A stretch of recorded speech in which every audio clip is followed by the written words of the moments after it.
Guys, welcome back to my channel. In today's video, I'll be showing you guys how to do my all-time favorite pumpkin bread. Before we start, the first thing that we're going to do is preheat our oven to 375 degrees Fahrenheit.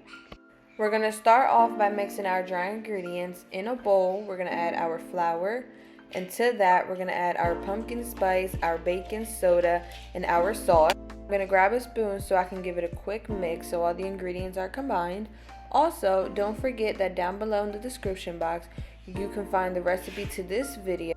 Now in a separate bowl we're going to add our pumpkin puree. We're going to also add our granulated sugar and our light brown sugar. We're going to give this a quick mix. You can do this by hand if it's easier for you guys, but I prefer to use my KitchenAid mixer.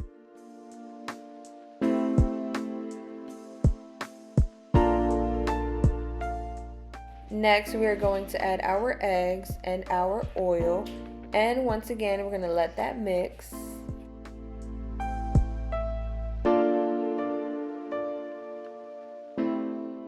Now it's time to add our vanilla, and we're going to let that mix just for a little bit longer. Now we're going to add our dry ingredients, and we're going to let that mix.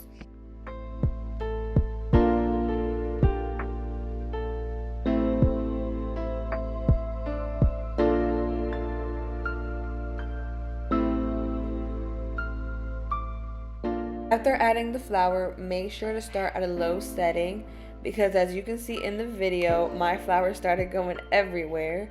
We're going to start scraping the sides just so we get everything in the mixture and everything combines well. And we're going to let it mix for just a couple minutes, like 2-3 minutes, till everything is combined.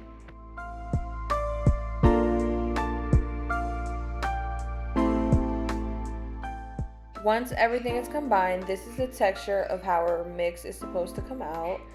Then we're going to spray our pans with nonstick spray. Now we're going to add our mix into the pans. Now that our oven has been preheated and we're ready to go, we're going to bake for 50 to 55 minutes. Left mine for 55 minutes, but depending on your oven, you can leave it in the oven for 50 minutes. Now, shout out to my husband for cutting the bread for me. That is it. We are done with our pumpkin bread recipe. Don't forget to try this, especially now for the holidays. Thanksgiving is right around the corner. Don't forget to like, comment, share, and subscribe. And I'll see you guys in the next video. Adios.